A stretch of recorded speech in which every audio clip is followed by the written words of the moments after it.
So Marty, can you tell us a little bit of your professional experience, please?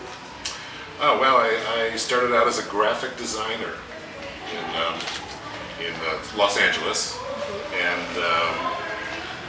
I started my own business doing graphic design, and eventually moved to Silicon Valley when the Apple Macintosh was launched. I got very interested in high tech as a source of work because I could be a graphic designer and work for Apple and companies like that. So I did.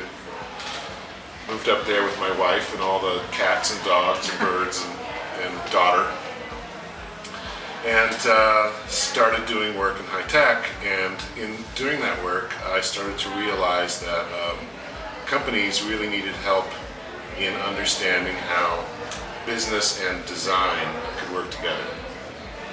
And in learning about that, then I learned more about business strategy, and I was able to help them use design to implement their business strategy. So that's how I got into that, and then that led to writing one book called The Brand Gap, which was a big seller. It was a bestseller. Over 10 million people have seen it online, have looked through it.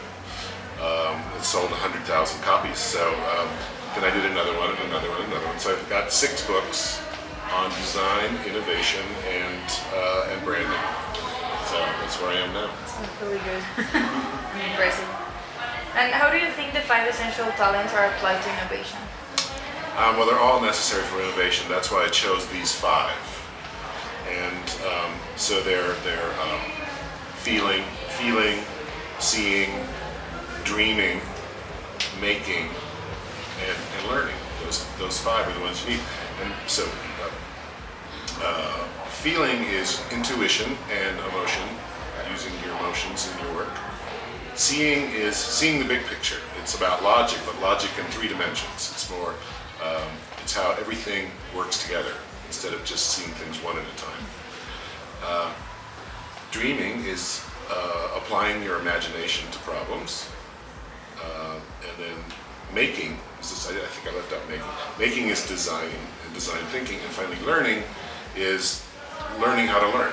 You know, it's called autodidacticism, in case you want to look that up. Okay. So those are the 5, and we are not taught these in school. We are expected to kind of learn them by osmosis, but we really should learn them specifically because those are the skills. And all those skills can be used to learn math or any kind of art or science, all those things. But you need those skills first so you can learn quickly and deeply. Okay, that's good. So you were telling me about your books. So can you tell me a little bit about meta skills? Yes, it's a big book. It's that thick. I'm not saying it's good. It's very big. And it's all about these skills, and it goes way back into anthropology and starts with what it is to be human, what it means to be human. And because I think what's happening is we're going into an era that I'm calling the robotic age, where machines will start to take over a lot of jobs that we do, and humans and machines will start to partner more closely. And so when that happens, we have to start thinking about things like, what does it mean to be human? What is a human being, right? So that's what the book is about, and it turns out that when you really look into it, what it means to be human is to be creative, and that's something machines can't do very well. So, and do you have any story about your relationship with the leading innovators, Apple, Google, and Microsoft?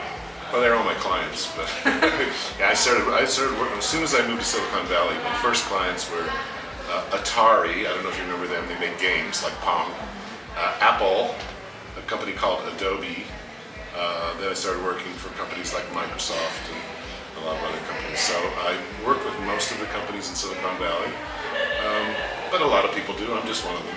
But they taught me a lot about creativity and being open to new ideas and doing things in new ways. So I took those lessons and I put them into my books. And what do you think that Mexican companies have to make for making innovation part of their way of doing business? Well, you know, it's really a mindset. They have to think about things in a different way. First, they have to be willing to change because that's innovation requires change. And a lot of people like to do things in the same old way because it's comfortable and it worked before. And so when they're confronted with this need to change, sometimes they pull back. So I think it's a changing the mindset.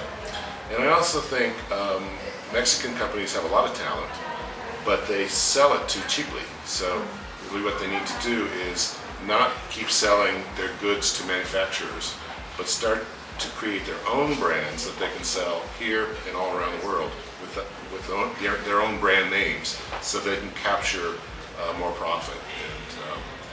And you just have to know how to do it. And right now, there isn't a culture of branding in Mexico, not very much, but there could be.